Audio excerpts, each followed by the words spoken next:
और चलिए, मुख्यमंत्री आज जामताड़ा के कर्मटांड पहुंचे हैं। गणपत चौक पर देवदर्शन के बाद सीएम का काफिला सारठ बाजार चौक और तमाम इलाकों से होकर गुजरेगा और ऐसे में सीधे हम आपको जोड़ते हैं संथाल के नाम पर सभा से।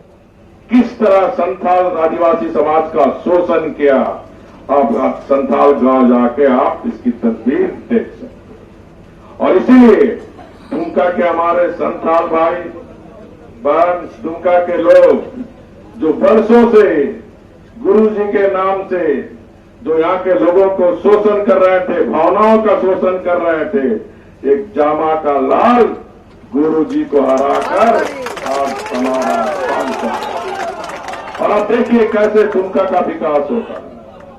इसी तरह मैं संथाल के सभी नागरिकों से क्यों गोला बोकारो से आके यहाँ का प्रतिनिधित्व होगा, क्यों जमशेदपुर से कोई आकर यहाँ का संथाल का प्रतिनिधित्व करेगा। संथाल का प्रतिनिधित्व जब भी करेगा संथाल के लोग ही करेंगे। ये परिवारवाद वंशवाद की राजनीति युवाओं का हक को मारने का काम कर रहा है ना। बाप कहीं अब गोला बोकारो पर रहने वाला उधर जाके लड़ो, इस संथाल को चारागा बना के रखा हुआ है। तो बाप लड़ रहा, तुम उनका बेटा लड़ रहा, बड़े बहू लड़ रहा, जामा, तो यहाँ के संथाल नौजवान नयुतियां कहा जाएगा राजनीतिक चुनाव लड़ने के। ये बात भी खासकर हमारे संथाल भाई बहन को समझने की। बहुत ठगा आप लोग को, ठगा ना दीदी लोग, इतना ठगा आप लोग को कि आप लोग को आज गरीब बना दिया और अपने मालो माल बन गया। और घूम घूम के ये CNTSP एक्ट का उल्लंघन करने वाला सोरेन परिवार, जहां SPT एक्ट में आदिवासी को जमीन नहीं बेच सकता, CNT में थाना के अंदर जमीन ले सकता। लेकिन एक गोला का रहने वाला सोरेन परिवार साहेबगंज में बरेट में विधायक बना, वहां भी पटना में जमीन खरीद लिया उल्लंघन करके, दुमका में करोड़ रुपया जमीन खरीद लिया। अभी मैं पाकुड़ गया था, पकुड़िया में 200 एकड़ गरीब आदिवासी का जमीन, रांची में जमीन ले लिया, बोकारो में जमीन ले लिया, धनबाद में जमीन ले, घूम घूम के ये आदिवासी शोषक पार्टी JMM गरीब आदिवासियों का जमीन औने पौने दाम में खरीदे।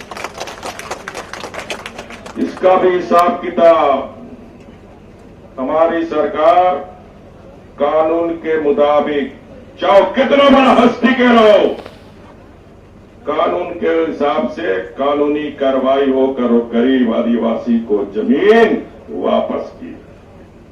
ये किसी को इजाजत नहीं है कि कानून का धज्जियां उड़ाए, हमारा गरीब संथाल समाज का शोषण करे। और इसलिए कानून जो भी गलत करने वाले उनको अंततः गलत ही होता है। ये बात भी आपको समझने की जरूरत है। जो हमारे संथाल के नौजवान नवयुवतियां इस बात को समझे, किस तरह आपके माँ बाप तो किसी तरह जिंदगी अपनी गुजर बसर कर ली, लेकिन आने वाला झारखंड आप है, आपके बच्चे हैं, जो गरीबी की जिंदगी ये हमारा संथाल समाज जिया, वो आने वाला गरीब का बच्चा और जिंदगी ना जिए। इसलिए आप जागरूक हो, आप जगो, आप एक कदम चलोगे, हमारी सरकार आपके साथ 4 कदम चलेगी। क्योंकि हमने संकल्प लिया है आदिवासी जीवन को के गरीब को जीवन को बदलना, गरीब के जीवन को बदलना। हमारी सरकार गरीब के लिए जिएगी और गरीब की सुनेगी, क्योंकि सरकार बनाने में एक एक गरीब का योगदान। इसलिए इस आशीर्वाद योजना के तहत चाहे वो सारण विधानसभा हो या फिर संथाल का विकास हो या झारखंड का विकास हो, इस विकास के लिए कमल की जरूरत है ना कमल की। कमल मतलब समृद्धि का प्रतीक। अभी दुर्गा पूजा के बाद लक्ष्मी पूजा आएगा, दिवाली आएगा ना। महालक्ष्मी किसमें आती है? इसीलिए विकास के लिए कमल की जरूरत है। और प्याज की कीमत ने लोगों का जायका बिगाड़ दिया है। बाजार में प्याज की कीमत 60 से 80 रुपए तक पहुंच चुकी है और हमारे सहयोगी ब्रिजम पांडे ने प्याज और सेब की कीमत को जब कंपेयर किया तो अभी बाजार में सेब 40 रुपए से 80 रुपए तक मिल रहा है। अगर ग्राहक अपने घर में सेब लाता है एक सेब तो उसकी कीमत पड़ती है 6 रुपये और प्याज अगर वो अपने घर ले जाता है तो प्याज की कीमत पड़ती है 9 रुपये। सेव को खाते हैं तो आपको लगभग 6 रुपये कीमत देना होगा, लेकिन आप यदि इस प्याज को अपने घर ले जाते हैं तो आपको 9 रुपये कीमत चुकानी होगी। जी हाँ, प्याज ने इतना लोगों को रुलाया है कि प्याज ने अपना स्तर सेव से ऊपर कर लिया है, उसकी कीमत सेव से भी ऊपर चली गई है। हमारे साथ प्याज के विक्रेता हैं, इनसे जानते हैं कि सर ये बताइए कि इस प्याज की कीमत कितनी है और कैसे किलो आप प्याज दे रहे हैं? थोड़ा इसको तौल के बताइए, इसको तौलिए। सर 60 रुपये किलो के हिसाब से 9 रुपये होता है सर। इस प्याज की कीमत 9 रुपये है और हम आपको इस सेव की कीमत अब बताते हैं। लगभग 6 रुपये बता रहे थे। इस प्याज को थोड़ा तौलिएगा, प्याज नहीं सेव को तौलिएगा। देखिए इसका कीमत कितना है?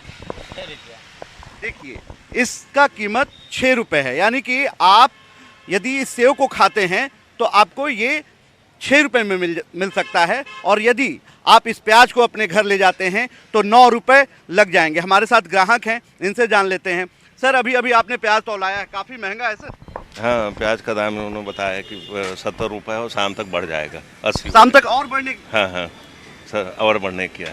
हमने कंपेयर किया है इस सेव और इस प्याज से, तो सेव तो सस्ता पड़ रहा है सर। सेव सस्ता है। अब आम आदमी तो चिंता में है ना कि क्या हो रहा है, उसको तो दाल रोटी से मतलब है और अपना शांति से काम है में उसका जीवन व्यस्त है, तो बस वो चाहता है कि प्याज का दाम कम हो जाए जल्दी। पॉकेट पे असर पड़ा है? हाँ, बहुत असर पड़ जाता है गृहस्थ जीवन में। सर प्याज को लेकर क्या कहना है सर? अरे प्याज तो जो है ना आसमान छू रहा है भाई, समझ में नहीं आ रहा है कि सब्जी कैसे बनाया जाए, समझे ना। अब ये समझ में नहीं आ रहा है कि प्याज की इतनी दाम आखिर बढ़ क्यों रही है। हमने कोई भी सब्जी में प्याज बिना डाले हुए जो है ना अच्छा बनता नहीं है, दाल हो सब्जी हो किसी भी चीज़ में। अब इतनी जायका बिगड़ गई है कि जो है ना क्या किया जाए। देखिए हमारे साथ यहाँ की विक्रेता हैं। अब प्याज ले रहे हैं लोग, कम ले रहे हैं या ज़्यादा ले रहे हैं? कम ही ले रहे हैं लोग। 5 किलो की जगह 2.5 किलो की जगह 1 किलो आधा किलो ऐसे ले रहे हैं लोग। कीमत आप लोग को भी महंगा मिल रहा है क्या? हाँ महंगा तो जरूर मिल रहा है, तब ना हम लोग ले रहे हैं। हम लोग के थोड़ी शौक लगा हुआ कि इतना महंगा लाएं इतना महंगा बेचें। देखिए ये पटना बोरिंग रोड की मंडी है और आपको बता दें कि अभी हमने दिखाया है कि किस तरह से सेव और प्याज की कीमत में ज़मीन आसमान का अंतर है। यदि आप एक सेव खाते हैं तो आपको 6 रुपये देने होंगे और वहीं यदि आप एक प्याज घर ले जाते हैं तो आपको कीमत 9 रुपये तक चुकानी होगी।